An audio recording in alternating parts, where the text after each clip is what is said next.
제6호 태풍 카눈이 한반도를 관통하면서 전국 곳곳에 적지 않은 피해가 발생했습니다. 네, 카눈은 휴전선을 넘어 북한으로 넘어갔고 오전 중에 소멸할 것으로 보입니다. 자세한 내용 정창삼 인덕대학교 스마트건설 방재학과 교수와 이야기 나눠보겠습니다. 교수님 어서 오세요. 어서 오십시오.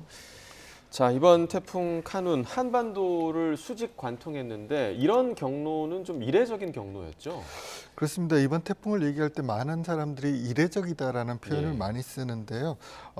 공간적으로도 그렇습니다. 한반도를 관통, 그러니까 남해안으로부터 시작해서 우리가 11시 방향으로 한반도를 관통하는 경우도 기상 관측 이래 처음 있었던 일이고요. 그다음에 한반도에 8월 초에 이제 상륙한 경우도 통계적으로 한 10% 미만입니다. 예. 그것도 이례적이고요. 그다음에 또 한 가지 기록을 세운 것들이 뭐냐면은 태풍이 7월 26일 날 발생했습니다. 네. 그러니까 16일 정도 버텼는데요. 그것도 역대 기록으로 보면 한 3위 정도 되는 기록이고요. 그다음에 또 15시간 한반도를 통과했다는, 우리 남한을 15시간 통과했다는 것도 굉장히 기록적인 일이라고 할 수 있습니다. 네. 그러니까 태풍이 발생한 시기나 경로, 시간 모두 좀 이례적이었는데 그래도 태풍이 한반도 내륙을 지나면서 조금 세력이 약화한 모습을 볼 수 있었거든요. 이게 어떤 이유에서인가요? 그렇습니다. 태풍을 강하게 하는 것은 해수의 따뜻한 온도고요. 그다음에 태풍을 약하게 하는 것은 상층의 제트 기류하고 그다음에 지형, 그러니까 산악에 의한 지형인데, 지금 보면은 내륙을 통과하면서 강하게 하는 해수에 의한 에너지 공급이 없었다는 점. 그다음에 제트 기류가 없었기 때문에 굉장히 오랫동안 지속됐다. 대신 한반도에 그 산악 효과들이 많기 때문에 태풍이 내륙으로 오면서 약해졌다. 이런 효과들을 볼 수 있습니다. 예. 상륙을 하더라도 힘을 잃지 않을 거다 이런 전망도 있었는데 그나마 좀 다행이었던 결과가 아니었나 좀 생각이 들고요. 지난번 그러니까 한 달 전이었죠. 한 달 전에 장마 때처럼만큼의 큰 피해는 없었던 것 같습니다. 그러니까 한 달 전에 우리가 경험을 했기 때문에 네. 그만큼 좀 한 달 동안 대비를 했다. 뭐 이렇게 봐도 되는 걸까요? 그렇습니다. 우리가 사실은 태풍은 조금 특징적인 재난입니다. 왜 그러냐면은 오는 예상 경로라든가 일시 같은 거, 강도 이런 것들이 거의 실시간으로 보도가 되잖아요. 예. 그러니까는 우리가 지자체라든가 이런 데서 대비하기가, 시민들도 대비하기가 쉬운데요. 사실 집중호우 같은 경우는 굉장히 유동적입니다. 그래서 지자체에서 대응하거나 시민들도 어느 정도 올지를 가늠하기가 굉장히 어려워서 이런 재난의 특징이 있고요. 그다음에 이번에 보면은 태풍을 조금 우리가 과다할 정도로 대비를 했는데요. 네. 이런 것들을 통해 가지고 재난이 경감되는 것은 굉장히 좋은 일이라고 할 수 있습니다. 네. 일단 북한으로 카눈이 넘어가긴 했지만 태풍의 영향이 좀 남아있어서 아직 비 오는 지역도 많은데 완전히 소멸될 때까지 좀 저희가 주의해야 할 점은 뭐가 있을까요? 그렇습니다. 지금 오늘부터 우리가 좀 주의해야 될 것은 이제 강풍, 돌풍에 의한 피해입니다. 왜 그러냐면은 태풍이 지나간 자리에 보면은 서쪽에 있는 건조 기단이 들어오거든요.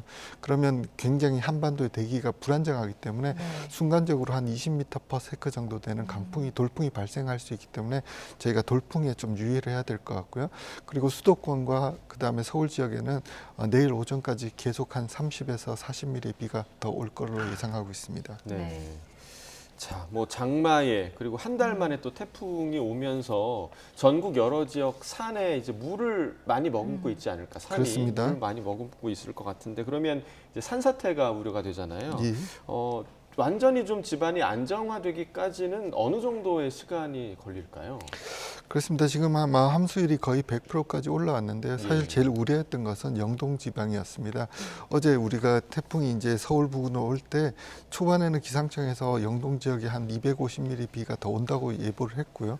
또 우리가 이제 속초나 그 일대 이제 보면은 시간당 한 8, 90mm 비가 왔던 상황이었습니다.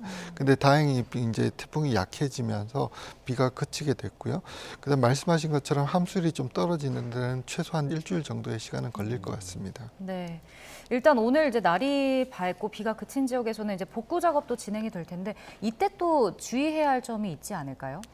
그렇습니다. 지금 현재 제일 우려되는 것은 제방입니다. 7월 14일 날 집중호우로 인해 가지고 충청도라든가 경상도 쪽에 제방이 굉장히 많이 붕괴됐습니다.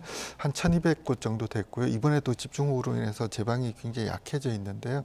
이게 저희가 지금 8월 초긴 하지만 이제 8월 말이나 9월 초, 10월까지 태풍이 한 번 더 올 수가 있거든요. 네. 이런 경우를 대비해서 제방을 좀 보강하는 작업이 필요할 것 같습니다. 네. 아까도 이제 이 태풍의 경로 또 이번 태풍 자체도 좀 이례적인 시기였다라고 이야기를 해주셨는데 이런 이례적인 태풍이 계속해서 발생할 가능성이 좀 있을까요? 이 문제는 사실은 이제 이게 한반도 주변에 이제 기압골의 변화, 예. 왜냐하면 이번엔 티베트 고기압이 생기고 북태평양 고기압이 이제 동쪽으로 가면서 빈 공간이 생기는 이례적인 상황이 생겼죠. 그래서 이제 태풍을 밀어주는 지향류가 없어지게 되는 경우였는데요. 이게 기후변화 영향인지 아니면 앞으로 8월 초에 자주 벌어질 일인지에 대해서는 모르겠지만 제일 중요한 건 뭐냐면 이번에 폭염이 이례적으로 발달하고 있다는 겁니다. 네. 그렇기 때문에 우리가 아마도 기후변화의 영향이 되지 않을까라는 조심스러운 짐작도 해보게 됩니다. 네. 또 이제 궁금한 게 사실 개인이 이제 집에서 이제 무너진 이렇게 축대라든지 주택을 좀 복구하는 경우도 있을 거 아니에요. 오늘 날이 밝으면 그렇습니다. 이럴 때 이렇게 좀 더 주의해야 할 사항도 있을까요? 그렇습니다. 이제 재난을 당하고 난 다음에 집에 들어갈 때 제일 중요한 게 뭐냐면 안전을 먼저 점검을 해야 됩니다. 왜냐하면 축대라든가 구조물 자체가 굉장히 약해져 있을 수도 있고요. 그다음 또 가스라든가 전기 같은 시설들 가스가 차 있을 수도 있고 하기 때문에 환기도 시키고 그다음 외벽의 안전성을 먼저 확인한 다음 들어가서 정리를 하시는 게 중요할 것 같습니다. 네, 그러니까 개인의 안전을 먼저 확보를 하시고 복구 작업을 진행하시는 게 좋을 것 같고요.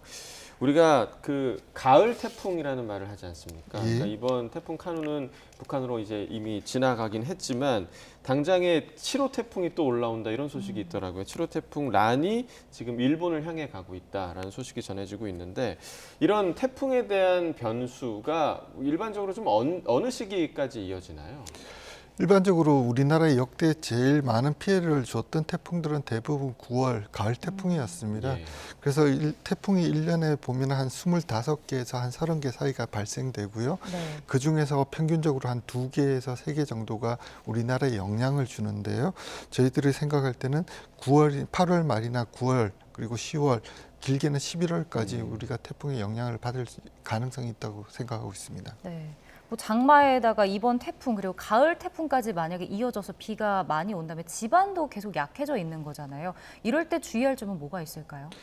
그렇습니다. 이제 그 제일 중요한 것은 집안이 약해지고 나면 우리가 산사태라든가 땅 흘림이라든가 낙석 이런 것들이 위험한데요. 네. 제일 중요한 것은 집중호우입니다. 결국은 집중호우의 총량과 강도가 중요한데요. 결국 그 비가 흙에 쌓이게 되면 산 위에다가 뭐 예를 들어서 뭐 몇 톤짜리 차를 내려놓는 거하고 똑같은 거거든요. 무거운 물이 그대로 고정돼 있으면 하중을 이기지 못하고 흘러내리는 게 산사태이기 때문에 굉장히 주의해야 될 상황이라고 생각하고 있습니다. 네, 이렇게 태풍이 오게 되면 사실 해안가에서도 굉장히 좀 주의해야 할 만한 사항들이 굉장히 많은데 해안가에서는 좀 어떤 대비를 하는 게 좋은가요? 그렇습니다. 해안가에서는 이제 태풍이 오게 되면 폭풍 해일 또는 너울성 파도 뭐 이런 것들이 발생을 하는데요. 예. 폭풍 해일이라는 건 뭐 그렇게 어려운 원리는 아닙니다. 우리가 태풍이라는 게 저기압이기 때문에 예를 들어서 이번에 이제 6호 태풍이 970 헥토파스칼로 들어왔었거든요. 네. 그러면 우리가 표준 대기압이 1013이니까 한 45 정도의 갭이 있습니다. 그 얘기는 뭐냐면 바다를 눌러주는 힘이 약해지기 때문에 한 50cm 정도가 한 300m 반경으로 그만큼 올라옵니다. 예. 그렇게 올라와서 눌러주는 힘이 약해진 상황에서 시속 30m/s 그 정도의 강풍이 불어주게 되면 뭐 작게는 3, 4m, 많게는 한 7, 8m까지 오게 됩니다. 예. 그래서 6호 태풍이 일본에서는 12m 정도의 폭풍해일을 야기했고요.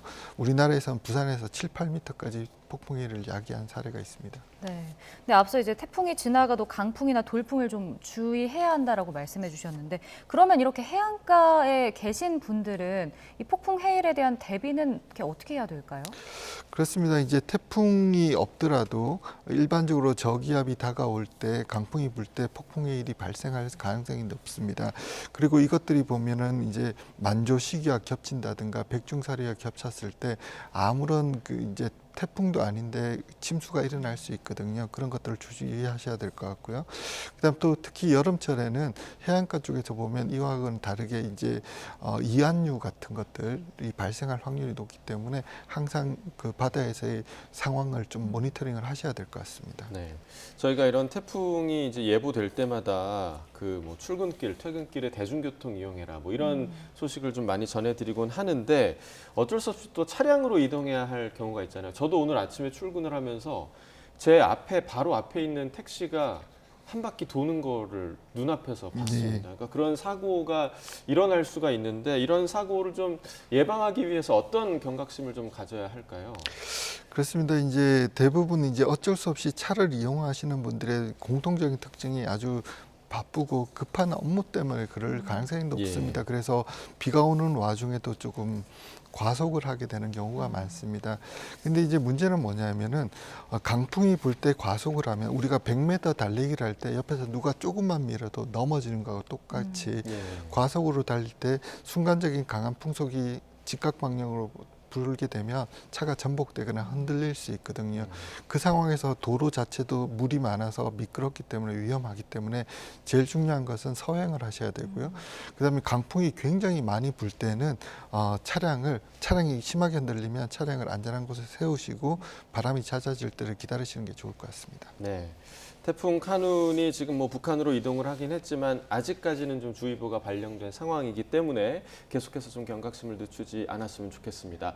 정창삼 교수와 태풍 관련해서 이야기 나눠봤습니다. 고맙습니다. 고맙습니다.